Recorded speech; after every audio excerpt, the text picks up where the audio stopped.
കാടിനടുത്തുള്ള ഒരു ഗ്രാമത്തിൽ കിങ്ങിണി എന്നൊരു പശുക്കുട്ടിയുണ്ടായിരുന്നു. സുന്ദരിയും കുറുമ്പിയുമായിരുന്നു കിങ്ങിണി. രാവിലെ ആയോ? എഴുന്നേൽക്കാം.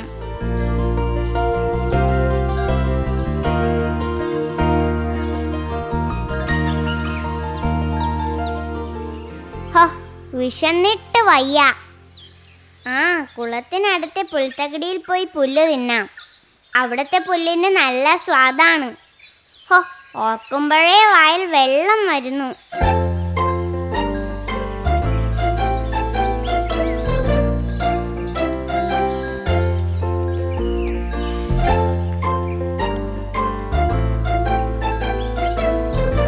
കിങ്ങിണി, നിൽക്ക്. ഒറ്റയ്ക്ക് പോകണ്ട, ഞാനും വരാം. ഇപ്പോ കുളത്തിൽ ആനക്കൂട്ടം കുളിക്കാൻ വന്നിട്ടുണ്ടാവും. ഒറ്റയ്ക്ക് പോകുന്നത് അപകടമാ. സാരമില്ല അമ്മേ, ഞാൻ സൂക്ഷിച്ചോളാം. ഇവളിങ്ങനെ പറഞ്ഞ അനുസരിക്കാതിരുന്ന് എന്ത് ചെയ്യും?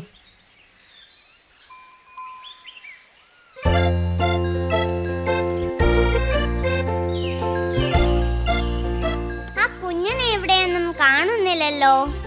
നേരം ഇത്ര പുലർന്നിട്ടും അവൻ എഴുന്നേറ്റില്ലേ?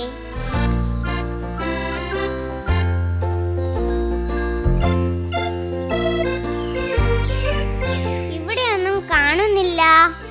അവന്റെ വീട്ടിൽ തന്നെ പോയി വിളിച്ചോണ്ട് വരാം. കിങ്ങിണി പശുക്കുട്ടിയും കുഞ്ഞൻ എന്നു പേരുള്ള ഒരു ഉറുമ്പും വലിയ കൂട്ടുകാരായിരുന്നു.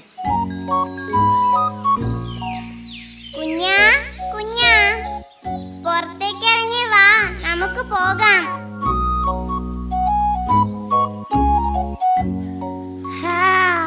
നേരം വെളുത്തല്ലോ. ഇതാരാ? കിങ്ങിണിയോ? രാവിലെ തന്നെ എവിടേക്കാ? നീ വേഗം വാ, എനിക്ക് വിശക്കുന്നു. കുളത്തിനടുത്തെ പുൽത്തക്കടിയിൽ പോയി പുല്ല് ശാപ്പിടണം. എന്നാൽ നീ വേഗം പോയി പുല്ല് തിന്നിട്ട് വാ. എനിക്ക് കഴിക്കാനുള്ളത് ഇന്നലെ തന്നെ ഞാൻ വീട്ടിൽ കൊണ്ട് വെച്ചിട്ടുണ്ട്. അതല്ല കുഞ്ഞാ, നീ വന്നില്ലെങ്കിൽ ശരിയാവില്ല. കുളത്തിൽ ആനക്കൂട്ടം ഇറങ്ങിയിട്ടുണ്ടാവും. അതിലെ ആ മണിയനാന ഒട്ടും ശരിയല്ല. അവൻ എന്നെ കണ്ടാൽ അപ്പോൾ ഓടിക്കും. ഇത്തിരി പോലും പുല്ല് തിന്നാൻ സമ്മതിക്കില്ല. എന്നാൽ അവൻ വയറ് നിറയ്ക്കുന്നതോ ആ പുല്ലൊന്നും തിന്നിട്ടുമല്ല. അത് ശരി. പക്ഷേ നിന്റെ കൂടെ വന്നിട്ട് ഞാൻ എന്ത് ചെയ്യാൻ?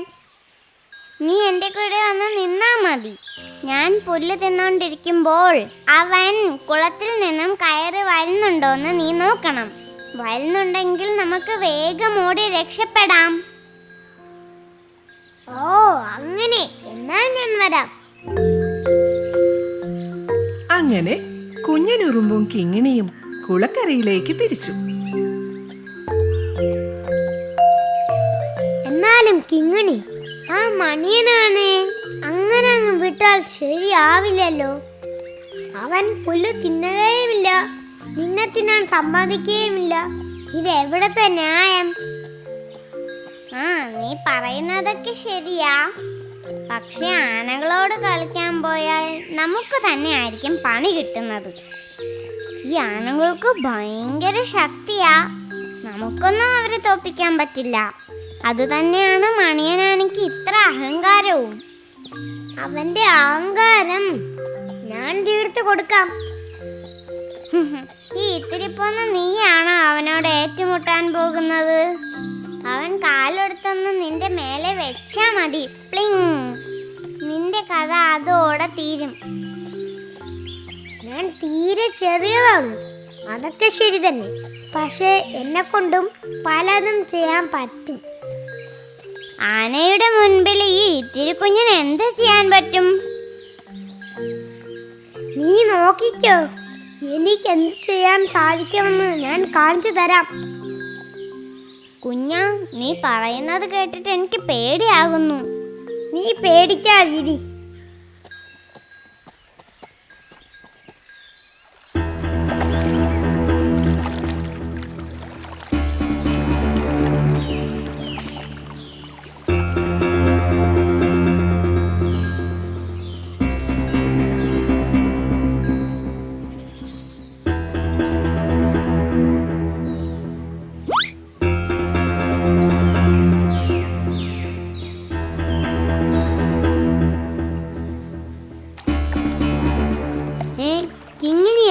അവിടെ നിന്ന് പുല്ല് തിന്നുന്നത്? ഇന്നെന്താ ഇവൾക്ക് ഇത്ര ധൈര്യം? ഞാനിവിടെ ഉണ്ടെന്ന് കണ്ടില്ലേ?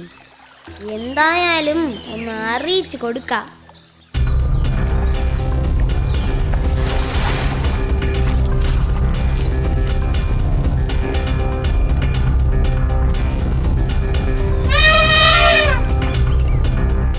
അയ്യോ, അതാ അവൻ നമ്മളെ കണ്ടു. ഇനി എന്ത് ചെയ്യും? നീ പേടിക്കാതെ പുല്ല് തിന്ന് വേറെ നിറക്കേ.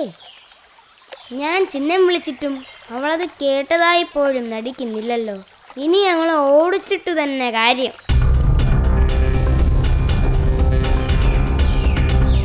മണിയനെ ഞാൻ ഇപ്പൊ ശരിയാക്കി തരാം. മണിയാ, നിൽക്കവിടെ. കിങ്ങണി നിന്നെ ഒന്നും ചെയ്തില്ലല്ലോ. പിന്നെ നീ എന്തിനാണ് ഒരു കാര്യവുമില്ലാതെ അവളെ ഓടിക്കുന്നത്? ഇതൊക്കെ പറയാൻ നീ ആരാ? ഞാൻ കാലെടുത്തെന്ന് വെച്ചാൽ നീ പൊടിഞ്ഞു പോകും. അതുകൊണ്ട് എൻ്റെ വഴിയിൽ നിന്ന് മാറി നിൽക്കുന്നതാണ് നിന്റെ ജീവന് നല്ലത്.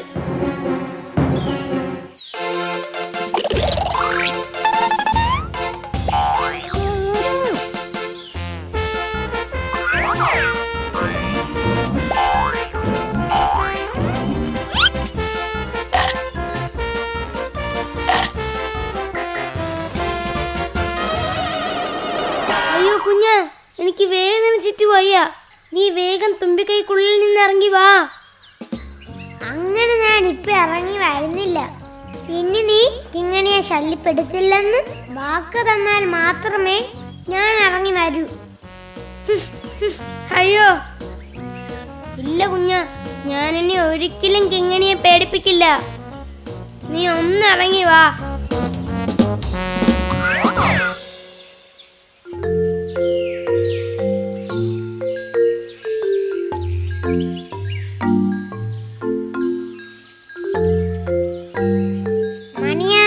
ശക്തനാണ്, പക്ഷേ നിന്റെ ശക്തി ബാക്കിയുള്ളവരെ പേടിപ്പിക്കാനല്ല ഉപയോഗിക്കേണ്ടത്. നിന്റെ ശക്തി മറ്റുള്ളവർക്ക് ഉപകാരത്തിനുള്ളതാവണം.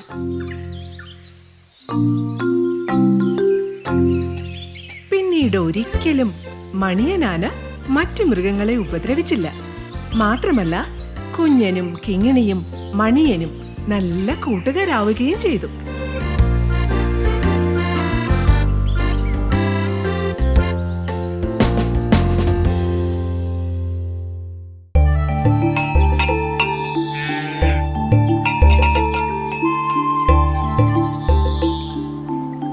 മോനെ കിട്ടുണ്ണി, കാക്കയും കോഴിയും വന്ന് ഈ ഗോതമ്പ് കൊത്തി തിന്നാതെ ഒന്ന് നോക്കിക്കോണേ.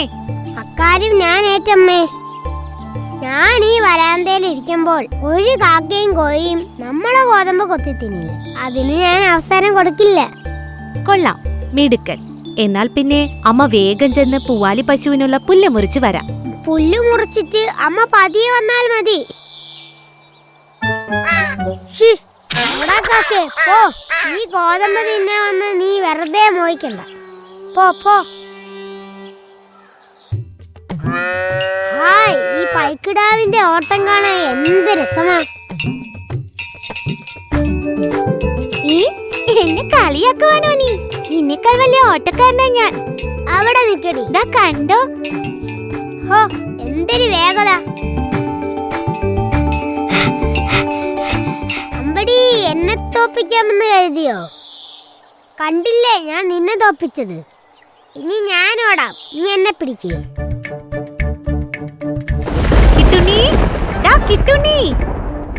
അമ്മ വിളിക്കുന്നുണ്ടല്ലോ. ആ, ആവശ്യം പോലെ വിളിച്ചോട്ടെ. എനിക്ക് പൈക്കിടാവിന്റെ കൂടെ കളിക്കണം. മഴ പെയ്യാന്ന് ഓർത്തായിരിക്കും അമ്മ വിളിക്കുന്നത്. ആ ഗോതമ്പ് അമ്മയ്ക്ക് തന്നെ വാരി വെക്കാമല്ലോ. മോനെ, എന്റെ അമ്മയാണല്ലോ ആ വിളിക്കുന്നത്. കിട്ടുണ്ണി, ഞാൻ കളി നിർത്തി. എന്റെ അമ്മ വിളിക്കുന്നു, എനിക്ക് പോണം. അമ്മ വെറുതെ വിളിക്കുന്നതാവും. പോവല്ലേ പൈക്കിടാവേ, നമുക്ക് കളിക്കാം. ഞാൻ കളി നിർത്തി, എനിക്ക് പോണം. ആ, പോണവരൊക്കെ പോട്ടെ. എന്റെ അമ്മ വിളിച്ചിട്ട് പോലും ഞാൻ പോയില്ല. നല്ല കൂട്ടുകാരിങ്ങനെയല്ല, എപ്പോഴും ഒരുമിച്ച് നിൽക്കും. നീ എന്താ ഇങ്ങനെയെന്ന് അവളോട് എനിക്ക് ചോദിക്കണം.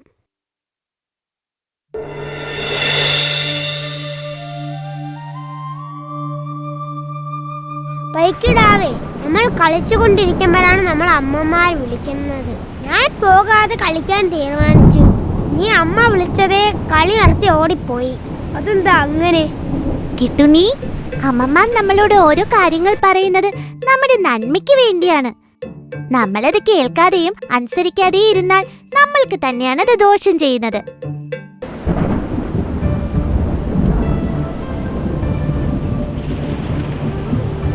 അയ്യോ, കാറ്റിന് ശക്തി കൂടുതലാണല്ലോ. വല്ല മരവും മറിഞ്ഞു വീഴുവോ?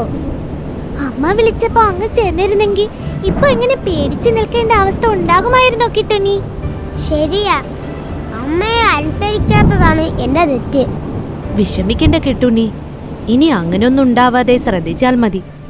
ആ, മഴ കുറയുന്നുണ്ടല്ലോ.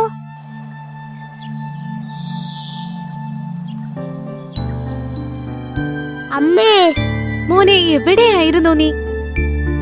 അമ്മേ, എന്നോട് ക്ഷമിക്കമ്മേ.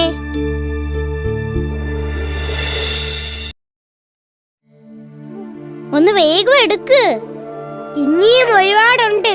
പെട്ടെന്നാട്ടടേ. ഇങ്ങനെ പോയാൽ ഞാൻ ലോറി വിളിക്കേണ്ടി വരും. വെറുതെ ജോലിയൊന്നും ചെയ്യാതെ ഒരിടത്തിരുന്ന് ഉറങ്ങിയാലോ? എന്താ, കേട്ടില്ല? അല്ല, ഞാൻ പറയുമായിരുന്നു വെറുതെ ഉറങ്ങാതെ വേഗം ജോലി തീർക്കാമെന്ന്. ഉറുമ്പിൻ കൂട്ടം തിരക്ക് പിടിച്ച് തങ്ങളുടെ ജോലി തിരക്കിനിടയിൽ ഒരു വലിയ ശബ്ദം കേൾക്കാനിടയായി. എന്താ വലിയൊരു ശബ്ദം കേട്ടത്? എനിക്കെങ്ങനെ അറിയാം? ഞാൻ നിന്റെ അടുത്തല്ലേ നിൽക്കുന്നേ. എനിക്ക് മാജിക് ഒന്നും അറിയില്ല. പോയി നോക്കാം. ഇരുവരും കൂടി ശബ്ദം കേട്ട ഭാഗത്തേക്ക് പതിയെ നടന്നു. വല്ല ചക്കയോ മാങ്ങയോ ആണേൽ ദാ അവിടെ വെറുതെ നിൽക്കുന്ന ഉറുമ്പുകളുടെ തലയിൽ വെച്ചു കൊടുക്കാം. വേണ്ട, നോക്കിയേ. അയ്യോ, ഒരു പാവം തേനീച്ച ബോധം കെട്ട് കിടക്കുന്നു.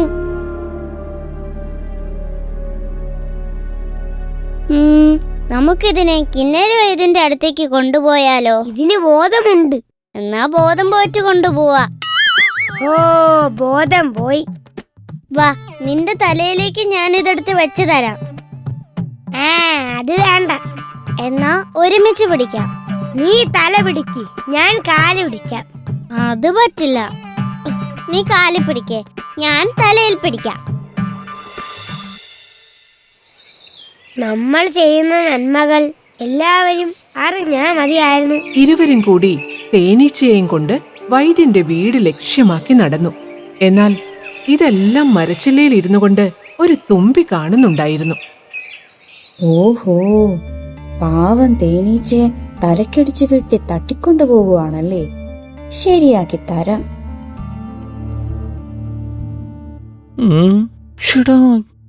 എന്നാലും അതെങ്ങനെ സംഭവിച്ചു? അതങ്ങനെ വരേണ്ടതല്ലോ. ആശാനെ, ആശാൻ എന്തിനാ അങ്ങോട്ടും ഇങ്ങോട്ടും നടക്കുന്നേ? ഓ, എന്റെ ശിഷ്യ, ഒന്നും പറയണ്ട. കരച്ചില് നിർത്താനേ കുറുമ്പി ആനയ്ക്ക് ഞാനൊരു മരുന്ന് കൊടുത്തു. എന്നിട്ട് കരച്ചില് നിന്നു. പക്ഷേ ഇപ്പൊ ചിരി നിൽക്കുന്നില്ല. എന്തായാലും കരച്ചില് നിന്നല്ലോ. ഓ, നിന്നു. ആശാനെ, ഒരു കോള് വരുന്നുണ്ട്. മഴക്കോളോ? ഈ ചൂട് കാലത്തോ? ആശാനെ, അങ്ങോട്ട് നോക്ക്. ശരിയാണല്ലോ ശിഷ്യ. ആശാനെ നോക്കിയേ, അവർക്ക് നടന്നു വരാൻ വലിയ പാടാണെന്ന് തോന്നുന്നു. ഞാനൊന്ന് പോയി സഹായിക്കട്ടെ? വേണ്ട വേണ്ട, അവര് പതിയെ വന്നാ മതി. അതെന്താ ആശാനെ? എന്നാലല്ലേ ഞങ്ങൾ വൈദ്യന്മാരുടെ അന്താരാഷ്ട്ര ചോദ്യം ചോദിക്കാൻ പറ്റൂ. അതെന്ത് ചോദ്യം? എന്താ കൊണ്ടുവരാൻ വൈകിയത് എന്ന്. നീ ഒരു മണ്ടൻ തന്നെ. ആശാന്റെ കൂടെ കൂടിയതിന് ശേഷമാ. വൈദ്യരെ, ഒന്ന് നോക്കണം, ബോധമില്ല.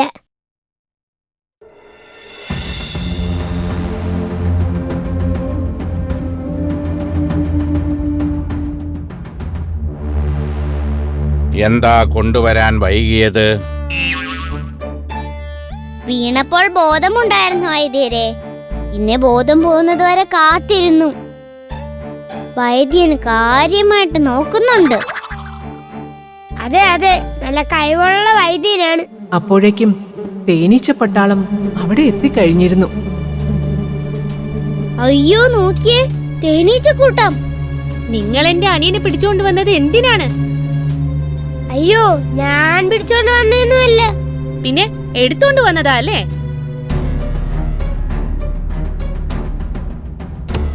തേനീച്ചക്കൂട്ടവും ഉറുമ്പും തമ്മിൽ ആകെ ബഹളമായി.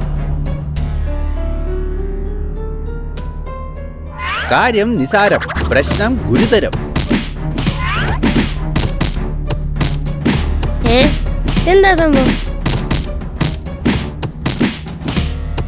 ഓ, ഞാൻ സ്വപ്നം കാണുകയാണ്. സ്വപ്നമൊന്നുമല്ല, നിന്റെ ബോധം പോയതിനെ പറ്റിയുള്ള തല്ലാണ്. ഓ, അപ്പൊ ഞാൻ നടന്നതെല്ലാം പറഞ്ഞിട്ട് പ്രശ്നം തീർക്കണമായിരിക്കും. അതല്ലേ അതിന്റെ രീതി. അപ്പോ എന്റെ മണ്ടത്തരം എല്ലാരും അറിയില്ലേ? എന്നാലും നീ എല്ലാം പറയണം, അതാ രീതി. ശരി, എല്ലാവരും ഒന്ന് നിർത്തിക്കേ. ഹായ്, എന്താ ശാന്തത? ചെറുതായി ഞാൻ നിലത്തൊന്ന് വീണു, അങ്ങനെയാ ബോധം പോയേ. അയ്യോ, ഞാൻ പെട്ടു. നാട് വിടാം, അല്ലേ കള്ളം പറഞ്ഞതിന് എന്നെ അവരിടിച്ച് തേനെടുക്കും. കണ്ടോ? പറഞ്ഞത് കണ്ടോ? കണ്ടില്ല, പക്ഷെ പറഞ്ഞത് കേട്ടു. സത്യമറിയാതെ നിങ്ങളോട് വഴക്കുണ്ടാക്കിയതിന് ഞങ്ങളോട് ക്ഷമിക്കണം. തേനീച്ചയിൽ നിന്ന് തന്നെ സത്യങ്ങൾ തിരിച്ചറിഞ്ഞ തേനീച്ചപ്പട്ടാളത്തിന് തങ്ങളുടെ എടുത്തുചാട്ടം തെറ്റായെന്ന് ബോധ്യമാവുകയും ഉറുമ്പുകളോട് ക്ഷമ ചോദിക്കുകയും ചെയ്തു. ഒരു മനോഹരമായ കൊച്ചു ഗ്രാമത്തിലായിരുന്നു അമ്മിണി മുത്തശ്ശിയും കിച്ചുവും താമസിച്ചിരുന്നത്. ഇരുവരും വളരെ സന്തോഷത്തിലായിരുന്നു ജീവിച്ചിരുന്നത്. മുത്തശ്ശിക്ക് സ്വന്തമായി 2 പശുക്കളും ഉണ്ടായിരുന്നു. അങ്ങനെ ഒരു ദിവസം മുത്തശ്ശിയും കുട്ടിയായ കിച്ചുവും പശുക്കുട്ടിക്ക് തീറ്റ കൊടുക്കുകയായിരുന്നു. മോനെ കിച്ചു, കറുമ്പി പശുവിന് ആ പുല്ലെടുത്ത് കൊടുക്ക്. ശരി മുത്തശ്ശി.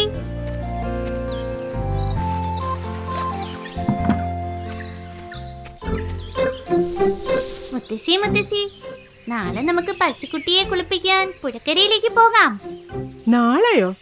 ഇന്നലെയല്ലേ നമ്മൾ പോയത്?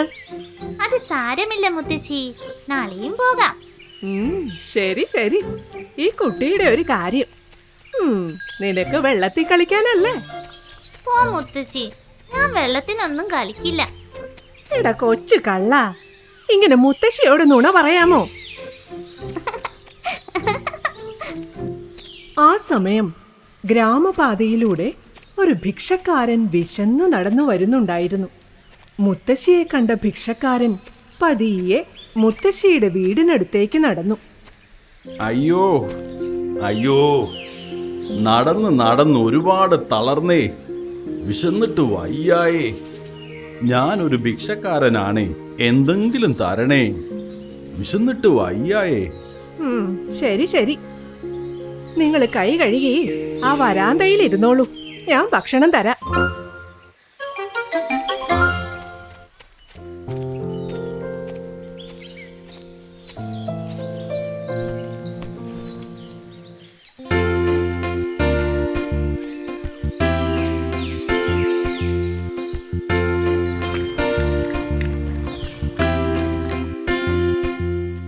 ഓ, ഒരുപാട് നന്ദിയുണ്ട് മുത്തശ്ശി. അതൊന്നും സാരമില്ല, വിശക്കുന്നവർക്ക് ആഹാരം നൽകുന്നതല്ലേ വലിയ കാര്യം. അതെയോ? എങ്കിൽ നിങ്ങളുടെ മാലയും എടുക്ക് വൃദ്ധ സ്ത്രീ, ഇല്ലെങ്കിൽ. ആഹാരം കഴിച്ചു തളർച്ച മാറിയപ്പോൾ ഭിക്ഷക്കാരന്റെ മട്ടും ഭാവവും മാറി. അയാൾ ഒരു കൊള്ളക്കാരനായിരുന്നു. കൊള്ളക്കാരൻ അട്ടഹസിക്കാൻ തുടങ്ങി. അത് കണ്ട് പാവം മുത്തശ്ശിയും കിച്ചുവും ഭയന്നുപോയി. അയ്യോ, ഞങ്ങളെ ഒന്നും ചെയ്യല്ലേ, ഞങ്ങളെ പാവങ്ങളാണ്. എങ്കിൽ ഇങ്ങെടുക്ക് വൃദ്ധ സ്ത്രീ നിങ്ങളുടെ മാലയും വളയും. മുത്തശ്ശി, ഇതൊക്കെ അതിന് സ്വർണമാണോ? മുത്തശ്ശിയല്ലേ പറഞ്ഞത് സ്വർണമെല്ലാം മുറിയിൽ അലമാരയിൽ സൂക്ഷിച്ചു വച്ചിട്ടുണ്ടെന്ന്. എന്ത്? സ്വർണമല്ലാത്ത മാല ഊരിത്തന്നു പറ്റിക്കാൻ നോക്കുന്നു? ഞാൻ വിഡ്ഢിയാണെന്ന് കരുതിയോ? എവിടെയാ മുറി? മാറി നിൽക്കും.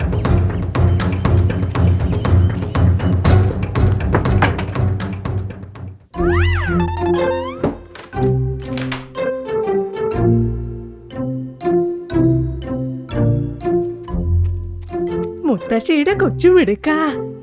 നമുക്ക് ആളുകളെ വിളിച്ചു കൂട്ടാം. നിക്ക് മുത്തശ്ശി, 2 ദിവസം കള്ളം മുറിയിൽ പട്ടിണി കിടക്കട്ടെ, എന്നിട്ട് ആളുകളെ വിളിച്ചു കൂട്ടാം. അത് ശരിയാ. നമ്മൾ അവന് വിശപ്പിന് ആഹാരം കൊടുത്തപ്പോ നമ്മളെ തന്നെ ദ്രോഹിക്കാൻ വന്നു. അതെ മുത്തശ്ശി, അയാളെ ഒരു പാഠം പഠിപ്പിക്കണം. അങ്ങനെ മിടുക്കനായ നമ്മുടെ കിച്ചു കള്ളനെ കെണിയിലാക്കി. 2 ദിവസം കള്ളൻ മുറിയിൽ വിശപ്പ് സഹിച്ചു കിടന്നു. കള്ളൻ ആകെ തളർന്നിരുന്നു.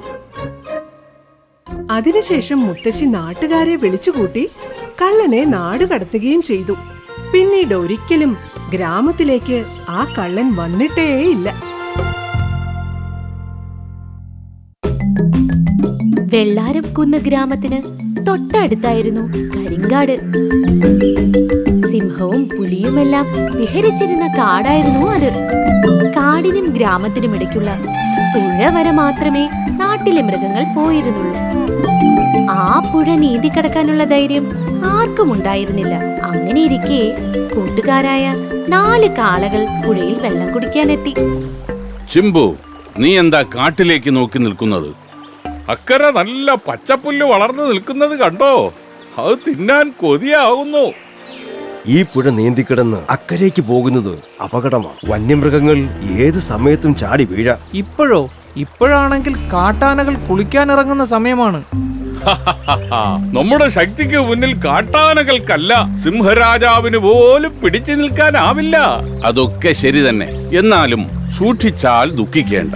നീ ഇപ്പോ വെള്ളം കുടിക്ക്. കുറുക്കച്ച, ആ പോകുന്ന കാളകളെ കണ്ടോ? നല്ല തടിച്ചു കൊഴുത്ത കാളകൾ. ഓരോന്നിനെയായി അങ്ങ് പിടിച്ച് തിന്നണം. അതെ സിംഹരാജാവേ, പക്ഷെ അതിന് യവന്മാർ ഇക്കരയ്ക്ക് വരുന്നില്ലല്ലോ. അതെ അതെ.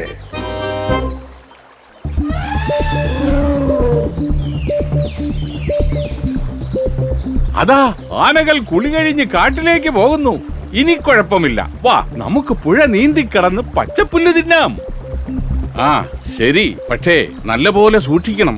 2 പേർ പുല്ല് തിന്നുമ്പോ മറ്റു 2 പേർ കാട്ടുമൃഗങ്ങൾ വരുന്നുണ്ടോ എന്ന് നോക്കി നിൽക്കണം. ഓക്കേ, അപ്പോ റെഡി? 1 2 3. പുഴ നീന്തിക്കടന്ന് കാളകൾ അക്കരെ എത്തി. നല്ല പച്ചപ്പുല്ല് വളർന്നു നിൽക്കുന്നത് കണ്ട് ചിമ്പു ആർത്തിയോടെ അങ്ങോട്ടോടി. ചിമ്പുവും മുത്തുവും പുല്ലു തിന്നുമ്പോൾ കള്ളനും ചിന്നനും ചുറ്റും നിരീക്ഷിച്ചു നിന്നു. ഇതെല്ലാം കണ്ട് സിംഹരാജാവ് പാറയുടെ മുകളിൽ നിൽക്കുന്നുണ്ടായിരുന്നു, കൂടെ കുറുക്കച്ചാരും. തേടിയ വള്ളി കാലി ചുറ്റി കാളകൾ പുഴ കടന്നു വന്നു. ഇന്നൊന്നിനെ പിടിച്ച് ശാപ്പിടാം.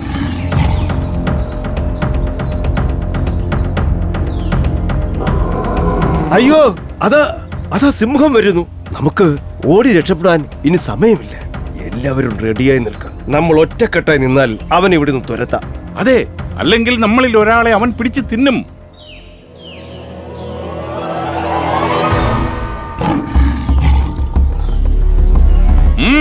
എന്ത് വേണം? ഇവന്മാർ വിചാരിച്ച പോലെയല്ല. കൂട്ടത്തോടെ നിൽക്കുമ്പോ ആക്രമിക്കാൻ പോകുന്നത് മണ്ടത്തരമാണ്.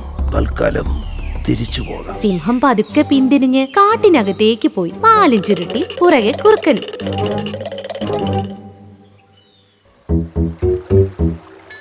എന്നാലും രാജാവേ, വല്ലാത്ത നാണക്കേടായിപ്പോയി.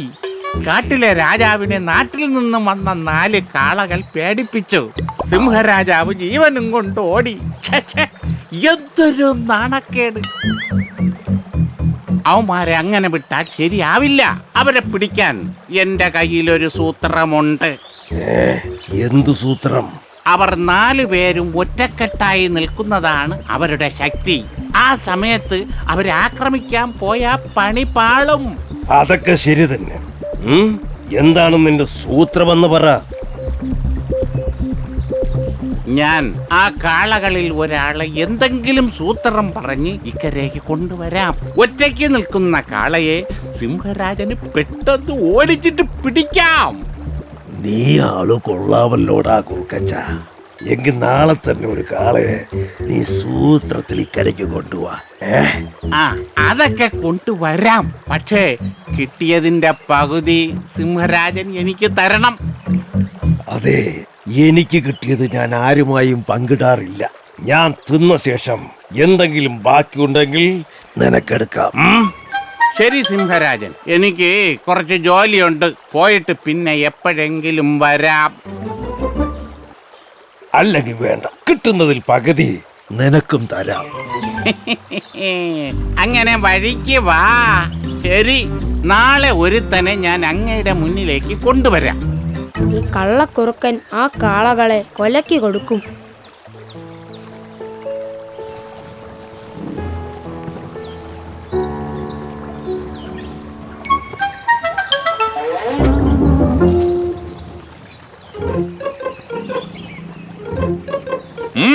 എന്ത് വേണം? എനിക്കൊന്നും വേണ്ട, പക്ഷേ നിനക്കെന്ത് വേണമെന്ന് എനിക്കറിയാം. ഈ പുഴയുടെ അക്കരെ നിൽക്കുന്ന പച്ചപ്പുല്ലിലാണ് നിന്റെ കണ്ണെന്ന് എനിക്കറിയാം. പക്ഷേ സിംഹരാജാവ് നിങ്ങളെ ആ പുല്ല് തിന്നാൻ സമ്മതിക്കില്ല. നിനക്ക് ആ പുല്ല് തിന്നണമെങ്കിൽ ഞാൻ സഹായിക്കാം. ഇവനെ വീഴ്ത്താൻ എളുപ്പമാണ്. ആ, ഞാൻ പറയുന്നത് രഹസ്യമായിരിക്കണം. നിങ്ങൾ എല്ലാവരും ഒരുമിച്ച് വന്നാൽ എനിക്ക് സഹായിക്കാൻ പറ്റില്ല. അതുകൊണ്ട് നീ തനിയേ വരണം. വരാം, പക്ഷേ സിംഹരാജൻ എന്നെ കണ്ടാലോ?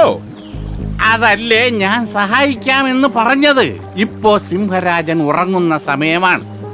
ഈ സമയത്ത് വന്നാൽ നിനക്ക് പുല്ല് തിന്നാം. അതിനിടയിലെങ്ങാനും സിംഹരാജൻ ഉണർന്നാൽ ഞാൻ ഉറക്കെ ഓരിയിടും. അപ്പോ നീ പുഴയിലേക്ക് ചാടി നീന്തി അങ്ങ് രക്ഷപ്പെടണം.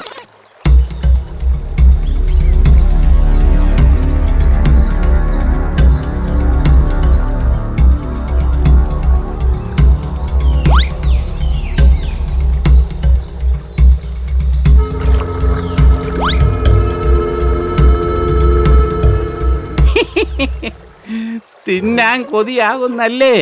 വേഗം പോയി വയറ് നിറച്ച് തിന്നോ. ഞാൻ സിംഹരാജൻ ഉണരുന്നുണ്ടോ എന്ന് നോക്കി നിൽക്കാം. ഈ സമയം സിംഹരാജൻ മരങ്ങൾക്കിടയിൽ മറഞ്ഞു നിൽക്കുന്നുണ്ടായിരുന്നു. ഇതെല്ലാം കണ്ട് മരക്കൊമ്പിൽ അണ്ണാരക്കണ്ണനും ആ കുറുക്കൻ ഒരു കാളയെ കുരുക്കി. ഇന്ന് സിംഹം അവനെ പിടിച്ച് തിന്നും. എത്രയും പെട്ടെന്ന് ഈ കാളയുടെ കൂട്ടുകാരെ വിവരം അറിയിക്കണം. കൂട്ടരെ ഓടിവാ, നിങ്ങളുടെ കൂട്ടുകാരൻ ആ സിംഹത്തിന്റെ മുന്നിൽ പെട്ടു. ആ കള്ളക്കുറുക്കൻ അവനെ ചതിച്ചു. അപ്പൊ ചിമ്പു നമ്മുടെ കൂടെ വന്നില്ലേ? വേഗം വാ, നമുക്കവനെ രക്ഷിക്കാം.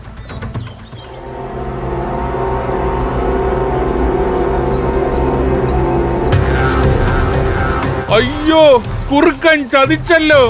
ഇനി എങ്ങനെ രക്ഷപ്പെടും?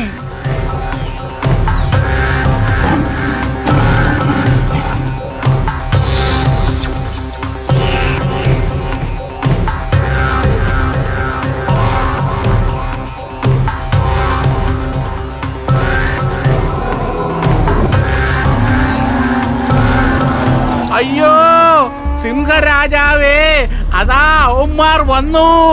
ഇനി രക്ഷയില്ല, ഓടിക്കോ.